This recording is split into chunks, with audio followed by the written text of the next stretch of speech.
Jump the gun to supersize your business. Sharon Horne-Ellstrom here, and our idiom today is, of course, jump the gun. Now, I probably would have a gun as a prop in this video. However, one of my Facebook friends and a very amazing lady actually had a gun in one of her videos as a prop, and she got banned from Facebook and had to fight to get her Facebook account back. So, lesson learned, because we're always modeling and learning lessons from other people, right? Of things to do and things not to do. So guess what? You will never see me brandishing a gun or a pistol in any way, shape, or form on any social media or on any platform. Now, be forewarned. I do have guns. I know how to use them. Even visually impaired, I can shoot. I was up at the cabin shooting with my niece the other day. We were having a fun time. Just practice shooting. Now, jump the gun is a relatively new idiom, a relatively new expression.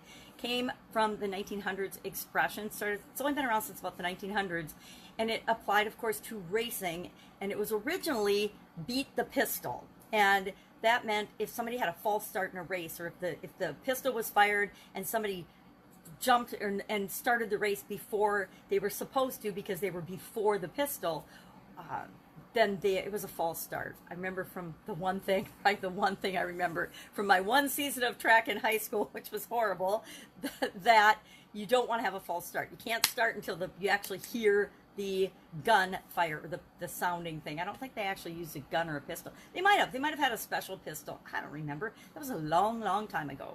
So jumping the gun, getting in too fast, starting too fast, doing something prematurely or impulsively, or to act hastily, act without thinking. That kind of jumping the gun isn't what we want to do in our businesses, but there's a huge advantage to acting fast and jumping the gun in our businesses. Speed counts when you have competitors. Speed counts in competition.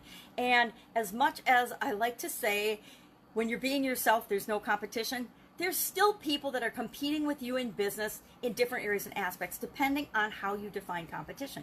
So, with respect to competition, the first person to market often wins. They often become the market leader.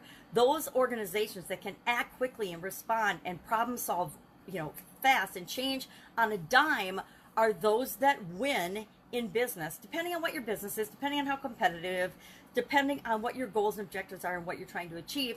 Speed can be very important. And so sometimes you want to go to market before everything's perfect, before all the questions are answered, before you know everything. One of the biggest things I've learned in online business is to create your products and services with your ideal customers, with your perfect customers, and then launch them and scale them in a big way.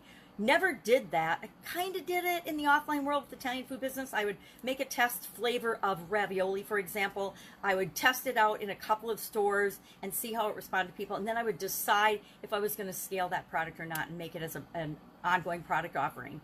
But for the most part, that was hard to do in the offline world. It was hard to do, especially in manufacturing, because there's so many things that have to go into place before you can even test a product, especially a food type product that's so regulated.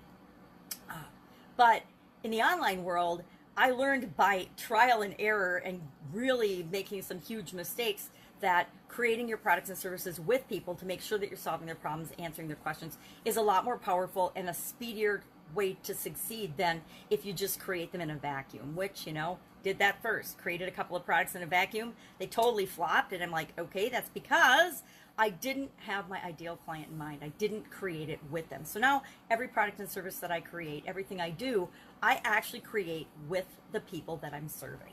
And that has worked out really, really well. But that means jumping the gun and just starting to do something before you have all the answers. There's a saying that when you take the first step, the staircase will appear. And it's so true. It's not until we take action toward what we want that we can see more of the steps along the way. None of us, no one is a massive visionary that can look at something and say, I know everything that needs to happen to have this actually become a reality. So say you think of the idea of a plastic bear. Well, great, you might have a vision of that in your mind, but nobody knows all of the steps that have to happen to make this become a real toy, to make this a reality, until you start doing it, until you actually start doing it. And then you'll find out, okay, the step that I took first, that probably should have been about the 10th step. And that's how you learn, and that's how you grow, and that's how you figure things out along the way. And that requires that we jump the gun, that we take those leaps of faith, to move forward toward what we want and are excited about and what we're trying to create in the world, even before we have all the answers. People jump the gun, we jump the gun all the time in different areas and aspects of our life. If you think about it, who among us hasn't said something impulsively or said something that we wish we could have taken back because it popped out of our mouth before we even really thought about it? Who among us hasn't got a friend or perhaps ourselves that hasn't jumped into a romantic type relationship or a relationship too soon and too quickly, only to have it crumble and fall apart because we didn't really know the person we were getting involved with? How many of us haven't behaved somehow impulsively, and sometimes it works out, sometimes it doesn't? Same is true with our businesses. Sometimes we jump in with both feet and we realize that we're going down the wrong path. It's okay, it's not the end, it's not over. We just backtrack and we go back to what did work, and then we just move on from there. So jump the gun. Love this idiom, love this expression. Would love to know your experience with this idiom or expression. Boy, I could tell some stories, but it's not about my stories. It's about how it impacts you and how you can use it to build and grow and supersize your business. That's it. Any questions, any comments, share below. Otherwise, I'll be with you tomorrow with another interesting idiom. What does it mean? Where does it come from? And how might you use it to build and grow and create the business that you want right now? Take care. Bye.